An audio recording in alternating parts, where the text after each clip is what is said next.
Uzmedia.tv saytida premyera.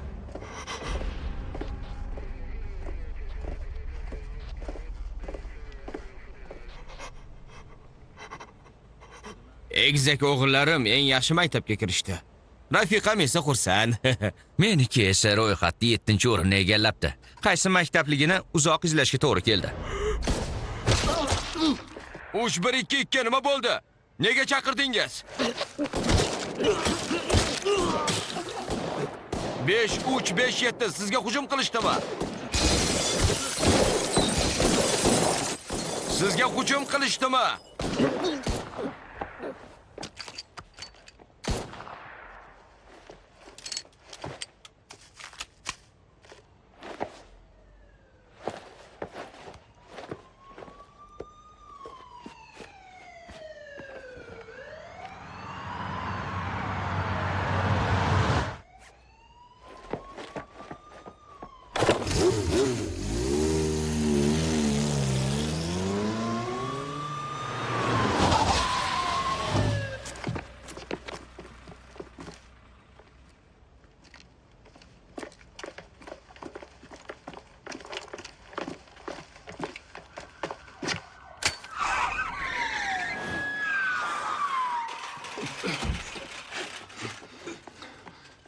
Bardam bo'l, ming. Sen ming. Nima bo'ldi? 1-2. Sabr qil. 4 yil avval meni ham yaralashgandi. Hammasi yaxshi bo'ladi. Jimsan. U senga o'q uzdimi? Qani ko'tardik. U ham politsiyachi. Yorlig'ini topdik.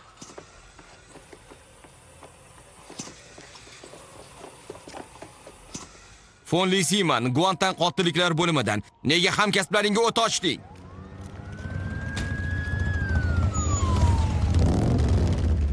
Cheni, qallig'ing qayerda? Ana u tomonda.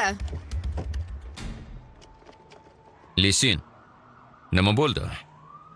U politsiyachi. Senvanda patrul mashinasini haydagan. Yodingizmi? Daihatsu Finance'da o'g'irlik yuz berganda qo'riqchi qurbon bo'lgan o'shanda. Jinoyatchini tuta olmadik. Qotilning quroli esa 2 yil avval o'ldirilgan politsiyachiga tegishli edi. Kameralarda qotil qizil ipli oyoq kiyimda bo'lgani ko'rinib turgandi. 1-2. Qo'lida 38 kalibrli zanglagan to'pponcha bo'lgan. Raqami o'g'irlangan to'pponchaniga mos keldi. Yaramas ablah. To'xta! Bitta politsiyachini o'ldirgan eding, yana ikkitasini otib tashlading. Bu nimasi? Ularni tunagansan ham. Tinchlan. Rahbariyat